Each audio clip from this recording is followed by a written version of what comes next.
Di sebuah sudut sunyi Banyuwangi, jauh dari hiruk-pikuk kota, berdiri sebuah warung sederhana beratap seng dan berdinding papan kayu. Warung itu tidak besar, tapi hampir selalu ramai oleh para tukang ojek, sopir truk, dan pekerja pelabuhan. Aroma sambal terasi dan ikan asapnya seolah memanggil siapapun yang melintas. Pemilik warung itu, seorang pria tua berambut perak bernama Pak Darto, dikenal ramah namun tertutup. Senyumnya hangat, tapi sorot matanya dalam, seolah menyimpan ribuan cerita yang tak pernah diceritakan. Tak banyak yang tahu siapa sebenarnya Pak Darto. Warga hanya tahu ia datang ke Banyuwangi sekitar 5 tahun lalu, menumpang kapal dari Bali, dan langsung membuka warung. Tak punya keluarga, tak pernah bercerita tentang masa lalu, dan tak pernah terlihat takut atau gelisah. Bahkan saat gempa kecil mengguncang atau saat preman pasar ribut di seberang jalan, Pak Darto tetap tenang menyajikan kopi dan gorengan seperti biasa. Ketenangan itu aneh, seperti milik seseorang yang telah melihat kematian dari jarak sangat dekat. Pagi itu, kabut masih menggantung di antara pepohonan. Ketika Pak Darto mulai membuka warungnya, ia menyapu lantai tanah yang dikeraskan dengan semen kasar, menata bangku panjang dari kayu jati yang sudah tua. Langkahnya pelan, tapi setiap gerakannya presisi seperti prajurit yang disiplin. Ia menggantung banner kecil bertuliskan, "Warung Darto, nasi rawon, dan pecel lele." Tidak ada yang istimewa kecuali satu hal. Tempat ini selalu membuat siapapun merasa aman. Namun pagi itu berbeda. Seorang pemuda dengan jaket kulit hitam dan tato ular di lehernya berdiri di seberang jalan memperhatikan warung Pak Darto dengan pandangan penuh perhitungan. Di belakangnya, 3 orang lain berdiri merokok sambil tertawa cekikan. Mereka bukan pelanggan biasa, gumam salah satu dari mereka. Itu adalah anak buah Riko, preman baru di wilayah itu yang mulai memalak tokoh-tokoh kecil. Dan kini mereka mengincar warung Pak Darto. Salah satu dari mereka, si botak bernama Dino, meludah ke tanah sambil berkata, "Warung ini ramai terus, bos. Gampang ini. Cuma orang tua doang yang punya." Pemuda bertato mengangguk pelan. Mereka belum tahu bahwa pagi itu mereka baru saja membuka pintu ke dalam dunia yang tak pernah mereka bayangkan. Dunia yang dulu hanya hidup dalam cerita horor para preman Jakarta. Pak Darto melihat mereka dari balik jendela kayu warungnya. Pandangannya tak berubah. Ia menatap lama ke arah pemuda-pemuda itu, lalu kembali ke dapur, mengaduk rawon dalam panci besar. Tapi di dalam dadanya, ada sesuatu yang perlahan bangkit, sebuah naluri yang telah ia kubur lama. Bukan rasa takut, melainkan ketenangan yang mengancam. Ia tahu badai akan datang, dan seperti dulu di Tanah Abang, ia tidak akan lari. Di balik dapur terselip sebuah pisau dapur panjang yang telah ia asah setiap malam. Bukan untuk menyerang, tapi untuk mengingatkan dirinya bahwa di dunia ini ada batas kesabaran. Pak Darto menarik napas dalam-dalam lalu tersenyum samar. Kalau mereka cari masalah, gumamnya lirih, mereka akan dapat lebih dari itu. Hari masih pagi, tapi aroma bahaya sudah menyusup di antara wangi kopi dan sambal goreng. Di warung kecil di ujung jalan itu, sejarah lama sebentar lagi akan bangkit, dan Banyuwangi akan menjadi saksi bagaimana legenda yang tidur itu perlahan membuka matanya kembali.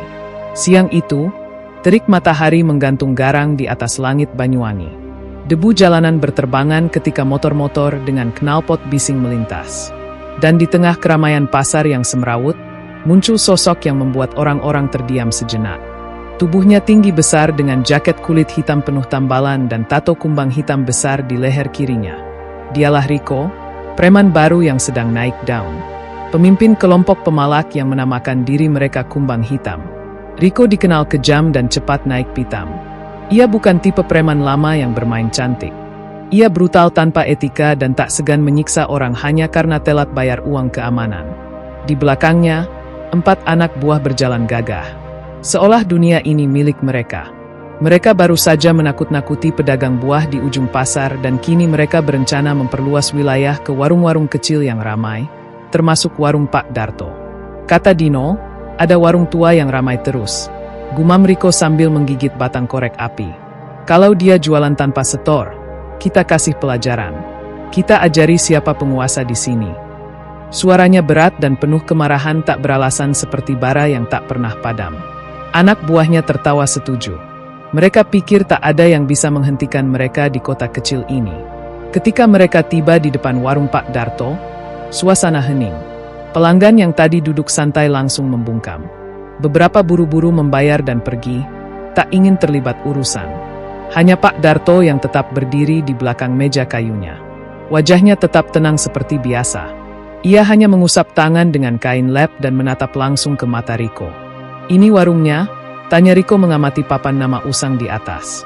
"Pak Tua, warungmu rame ya? Bagus, tapi tempat kayak gini butuh perlindungan." Ia melangkah masuk, berdiri tepat di depan Pak Darto. "Mulai sekarang tiap minggu setor. Anggap aja buat jaga-jaga biar enggak ada yang ganggu." Nadanya dingin dan mengancam. Pak Darto tidak menjawab. Ia hanya menatap Riko dalam diam. Pandangan mata yang sangat dalam menusuk seolah bisa melihat ke dalam jiwa. Riko terdiam sejenak. Ada getaran aneh dalam dadanya, seperti perasaan bertemu seseorang yang berbahaya. Tapi ia buru-buru menepisnya. "Apa? Gak dengar, Pak Tua?" bentaknya sambil menepuk meja. Dengan suara pelan namun tegas, Pak Darto akhirnya bicara. "Saya sudah cukup umur buat tahu mana yang layak dilindungi dan mana yang perlu diajari sopan santun." Kalimat itu sederhana tapi menggetarkan. Riko mengerutkan alis, merasa diremehkan. Sebelum ia bisa membalas, salah satu pelanggannya, seorang sopir tua, berbisik kepada temannya, "Gila, itu." Pak Darto ngomong kayak dulu lagi. Kayak waktu dia masih di Tanah Abang. Riko tidak tahu. Ia belum sadar. Di depannya berdiri bukan sekadar pria tua penjual nasi rawon, tapi mantan raja preman dari jantung paling liar Jakarta. Dan dengan satu kata yang salah, satu sentuhan ego yang terluka, ia baru saja membangunkan sesuatu yang selama ini tertidur. Sesuatu yang akan merobek kesombongan kumbang hitam hingga ke akar-akarnya. Pagi berikutnya, matahari belum tinggi ketika Pak Darto membuka warungnya. Seperti biasa, udara masih sejuk. Embun belum sepenuhnya menguap dari daun-daun pisang yang tumbuh di belakang warung. Tapi pagi itu berbeda. Ada sesuatu di udara, sebuah ketegangan yang tak kasat mata, namun cukup untuk membuat ayam jantan enggan berkokok. Para tetangga yang melihat dari kejauhan hanya bisa menunduk. Tak ada yang berani ikut campur. Semua tahu siapa kumbang hitam, dan semua kira Pak Darto hanyalah kakek keras kepala. Tapi sesuatu berubah saat Pak Darto berdiri. Tubuhnya tegak, bahunya lebar, dan meski sudah tua, aura yang ia pancarkan seperti badai yang tak terbendung. Ia melangkah pelan, mendekati Dino, dan berdiri hanya satu langkah di depannya. "Dengar, Nak," katanya. "Dulu saya pernah memimpin 30 orang di Tanah Abang. Mereka bukan tukang palak murahan, tapi petarung jalanan yang tahu etika. Jangan bawa-bawa nama kekuasaan kalau kau tak tahu cara menjaganya." Dino menahan napas, matanya menatap mata Pak Darto, dan seketika ia merasa seolah tenggelam dalam kegelapan. Bukan ketakutan biasa, ini rasa gentar dari kedalaman jiwa. Seperti menatap harimau yang tak lagi mengaum, tapi cukup dengan sorotan mata untuk membuat lutut melemas. Ia mundur selangkah tanpa sadar. Teman-temannya bingung, tak mengerti mengapa pemimpin mereka terlihat ragu. "Sekarang pergi," kata Pak Darto lirih namun tajam. "Masih ada waktu untuk belajar jadi manusia." Ucapannya seperti cambuk dingin yang membekukan udara. Dino ingin membantah, ingin marah, tapi sesuatu dalam dirinya menolak. Tanpa berkata apa-apa lagi, ia memutar badan dan pergi diikuti oleh yang lain. Meski masih dengan tatapan tak percaya. Di dalam warung, Pak Darto duduk kembali. Ia menyeduh kopi yang kini dingin. Dari jauh, beberapa warga yang mengamati dari celah pintu mulai bertanya-tanya. Siapa sebenarnya Pak Darto? Tapi belum ada yang tahu pasti. Sementara itu, berita tentang pertemuan itu mulai menyebar, dan di suatu tempat Riko menggertakkan giginya. Bersumpah akan kembali sendiri karena harga dirinya sebagai pemimpin kumbang hitam telah diinjak tanpa ampun. Di dalam markas kumbang hitam, sebuah bangunan terbengkalai di pinggir rel kereta, Riko membanting botol kosong ke tembok hingga pecah berhamburan. Wajahnya merah padam, napasnya memburu seperti binatang terluka. Ia baru saja mendengar laporan Dino bahwa si kakek tua tidak hanya menolak setor, tapi juga mempermalukan mereka di hadapan warga. Amarahnya menggelegak bukan sekadar karena kegagalan, tapi karena luka yang digoreskan pada egonya. "Lu semua pengecut," teriaknya, "dipermalukan kakek bau tanah. Anak buahnya bungkam. Mereka tahu Riko saat marah bisa membakar orang hidup-hidup jika perlu. Tapi dalam diam, mereka juga merasakan kegelisahan yang sulit dijelaskan. Tatapan mata Pak Darto, tatapan yang membuat Dino mundur dengan kepala tertunduk, masih menghantui benak mereka. "Besok pagi kita bersin semua. Gue sendiri yang datang," ujar Riko dengan suara dingin. "Gue pengen lihat seberapa hebat si tua itu kalau kepala udah kena besi." Malamlah turun perlahan di Banyuwangi. Di warungnya yang sepi, Pak Darto duduk di bangku panjang sambil memandang langit. Angin malam berhembus lembut, membawa bau garam dari arah pelabuhan. Ia menyulut sebatang kretek tua dan dalam keheningan matanya berkaca-kaca. Ia tahu hari esok tak akan sama. "Kau datang juga akhirnya, Riko," bisiknya pelan. Nama itu bukan nama asing di telinganya. Riko adalah anak dari Rais Tapak Petir, musuh lamanya di Tanah Abang, preman kejam yang dulu pernah ia tumbangkan dalam duel berdarah. Riko tidak tahu siapa sebenarnya Pak Darto. Ia tidak tahu bahwa lelaki tua itu pernah dijuluki Darto Bengkok, raja preman Tanah Abang yang ditakuti karena kekuatan tangannya yang bisa mematahkan besi dan otaknya yang dingin dalam menyusun strategi. Darto yang dulu menghilang setelah menolak dijadikan backing partai politik dan memilih hidup damai jauh dari dunia kelam. Tapi kini masa lalu itu perlahan dipaksa muncul kembali. Di sebuah kamar kecil di belakang warung, Pak Darto membuka sebuah peti kayu tua. Di dalamnya ada jaket kulit hitam, sarung tangan besi, dan sebuah foto usang.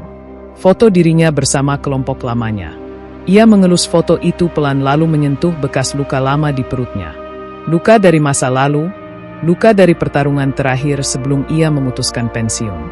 "Kalau kau datang besok, Riko, pastikan kau siap kehilangan semuanya," ucapnya lirih, penuh luka dan amarah yang telah dipendam bertahun-tahun. Di luar angin berdesir pelan, menggoyang banner usang bertuliskan, "Warung Darto." Tapi malam itu warung itu bukan sekadar tempat makan. Itu adalah medan pertempuran yang akan segera menyambut duel dua generasi dunia bawah tanah. Riko mungkin datang dengan dendam, tapi Pak Darto punya sesuatu yang lebih kuat, pengalaman, kehormatan, dan masa lalu yang belum selesai. Sementara waktu terus berdetak, kabar tentang rencana kedatangan Riko mulai berhembus di antara warga. Bisik-bisik beredar, para sopir dan tukang becak mulai bertanya-tanya. Benarkah Pak Darto itu Darto Bengkok dari Tanah Abang? Jika iya, maka esok bukan sekadar urusan preman dan warung, tapi kebangkitan legenda lama yang selama ini dianggap mati. Dan di tengah semua itu, Pak Darto duduk tenang. Tapi matanya tak lagi setua kemarin. Matanya menyala seperti mata harimau yang akhirnya memilih bangkit dari tidur panjangnya. Mentari baru saja menyingsing ketika suara motor mengguncang gang sempit menuju warung Pak Darto. 5 motor besar berhenti tepat di depan warung, mengepulkan asap knalpot dan menarik perhatian warga yang mengintip dari balik jendela. Di tengah mereka berdiri sosok yang sudah ditunggu-tunggu. Riko dengan rantai baja melingkar di pinggang dan tatapan mata membara. Ia turun dari motornya perlahan lalu menyapu pandangan ke sekitar. "Keluar tua bangka," teriaknya lantang. "Hari ini lu bayar semua lunas." Pak Darto keluar dengan tenang. Ia mengenakan kaos putih lusuh dan celana kain coklat. Tapi ada yang berbeda. Tangannya kini memakai sarung tangan kulit hitam. Benda yang hanya dikenakannya saat dulu masih memimpin jalanan Tanah Abang. Tatapannya tajam, langkahnya mantap. Tidak ada rasa takut, hanya keheningan yang menebar ancaman. Warga yang melihat dari kejauhan menahan napas seolah menyaksikan dua gunung yang siap bertabrakan. Riko maju berdiri tepat di depan Pak Darto. "Gue kasih kesempatan terakhir, Darto. Lu setor uang keamanan sekarang atau hari ini warung lu ratakan sama tanah," teriaknya. Tangannya sudah menggenggam rantai baja. Tapi dengan gerakan yang hampir tak terlihat, Pak Darto menangkap rantai itu di udara dan menariknya begitu keras hingga tubuh Riko terjungkal ke tanah, membuat anak buahnya tersentak kaget. Salah satu preman muda mencoba menyerang dari samping, tapi Pak Darto memutar tubuhnya, menghantamkan siku ke rahang si penyerang hingga jatuh tak sadarkan diri. 2 orang lainnya mundur ragu. "Kau pikir kau penguasa jalanan karena bisa menakuti tukang buah?" ujar Pak Darto. "Kau belum pernah hidup dalam neraka Tanah Abang, nak."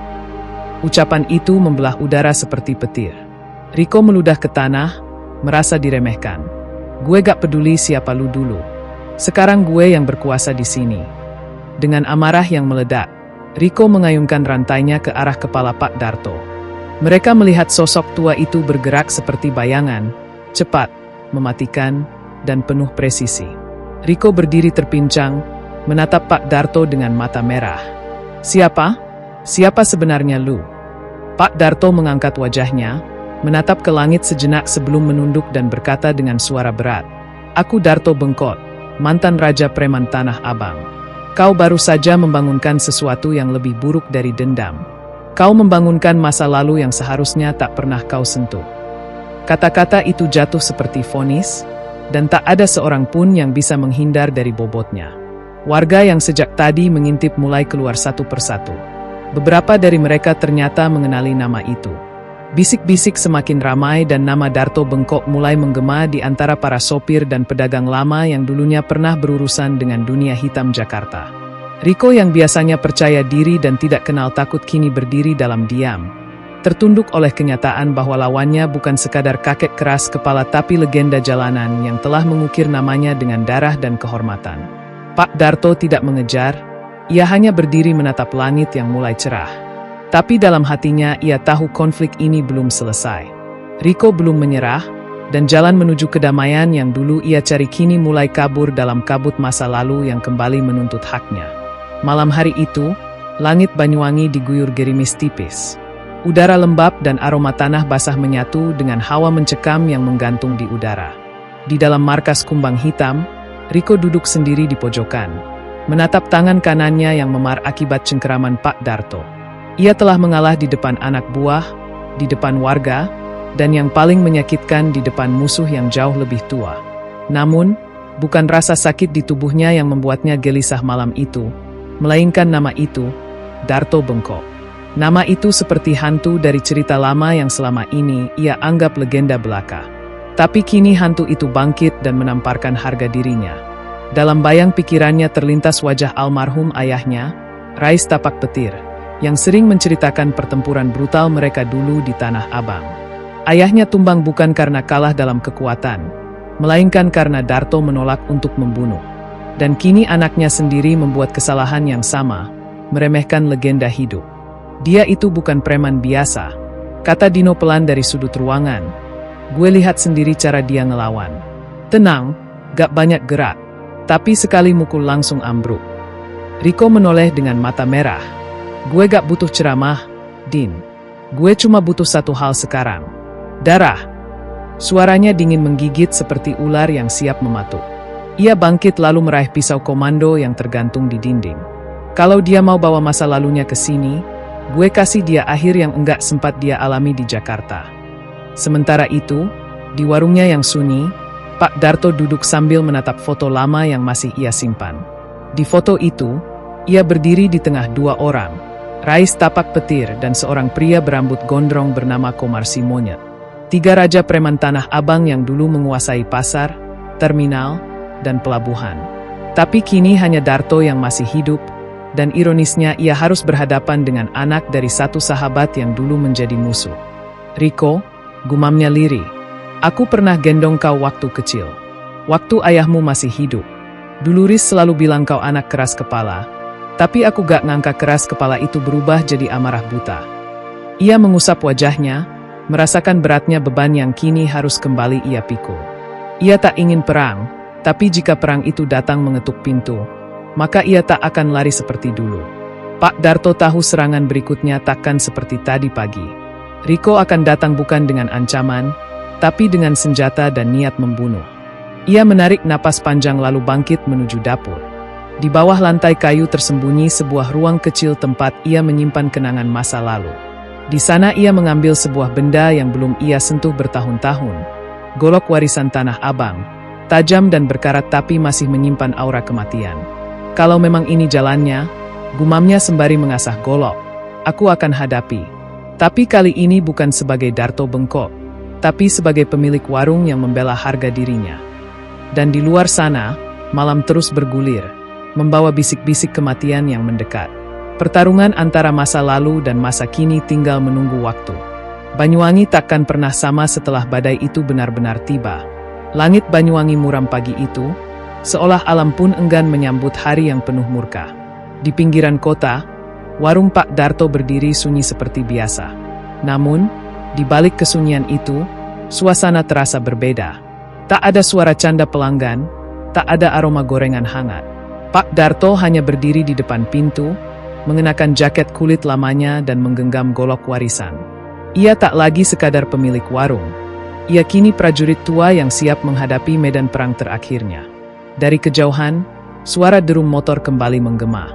Tapi kali ini lebih banyak, lebih berat, dan lebih gelap. 12 motor besar meluncur perlahan ke arah warung, membentuk barisan seperti iring-iringan maut. Di tengah-tengah mereka, Riko berdiri tegak dengan mata menyala penuh dendam.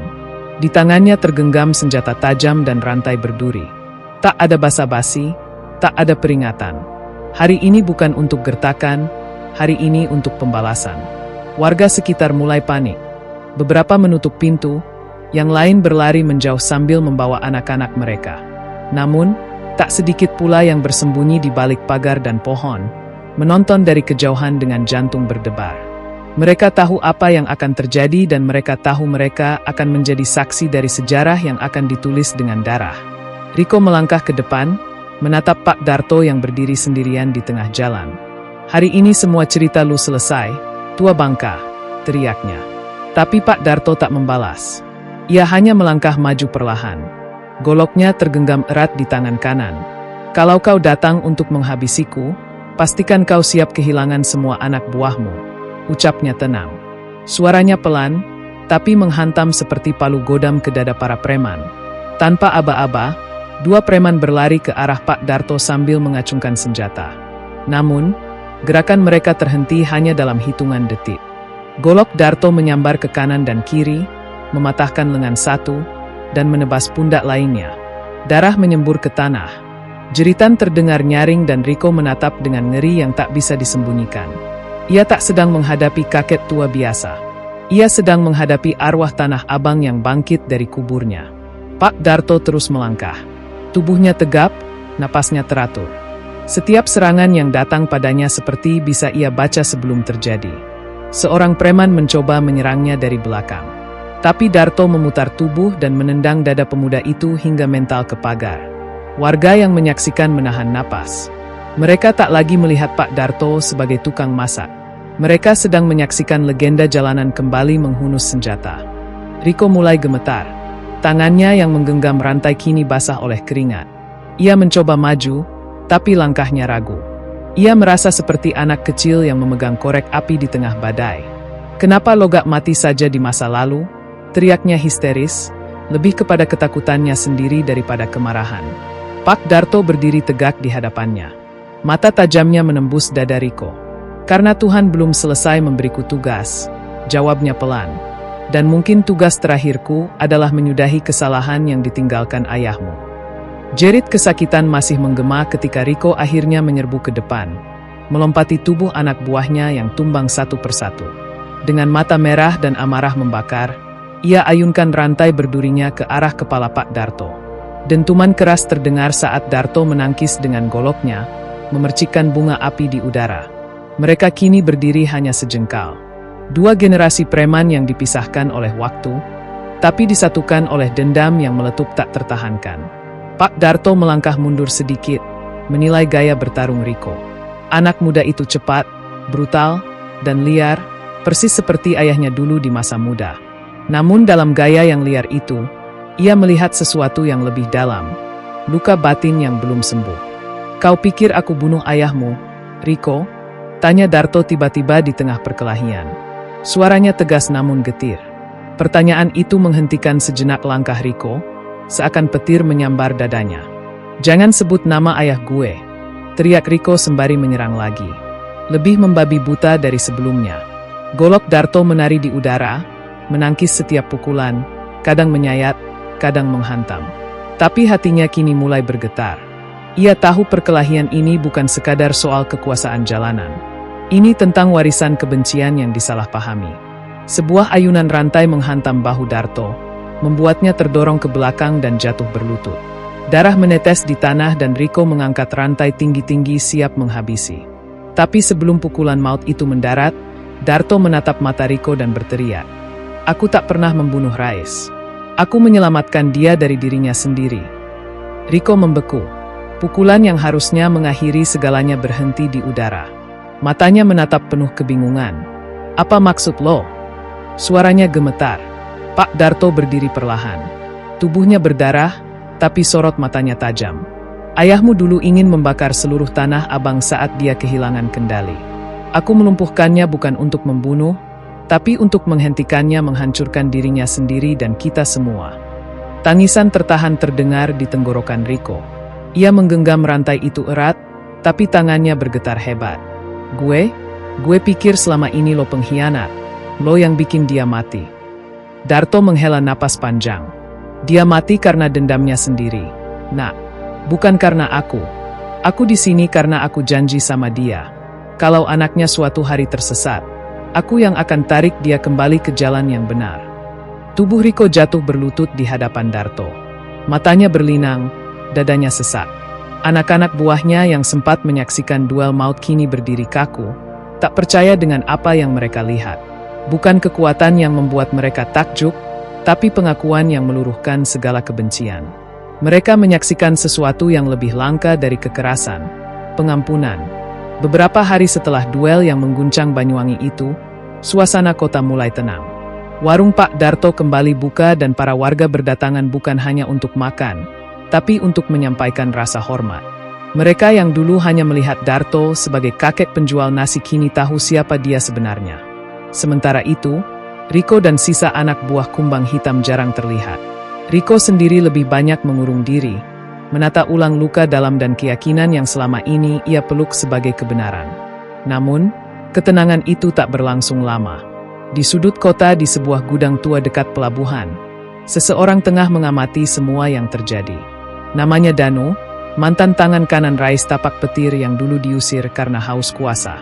Selama ini ia bersembunyi di balik dunia hitam lintas kota, membangun jaringan kecil yang perlahan tumbuh menjadi sindikat kekerasan. Dan kabar tentang kembalinya Darto Bengkok di Banyuwangi membuat bara dendamnya menyala. Kembali, jadi Darto masih hidup? Gumamnya sambil menatap peta kota dan anak Rais malah tunduk padanya. Sungguh ironi. Tapi ini saatnya menguasai sisa peninggalan Tanah Abang dan menjadikan Banyuwangi markas utama. Di sekelilingnya berdiri para preman bayaran dari luar kota, lebih brutal, lebih terorganisir, dan tak mengenal rasa takut.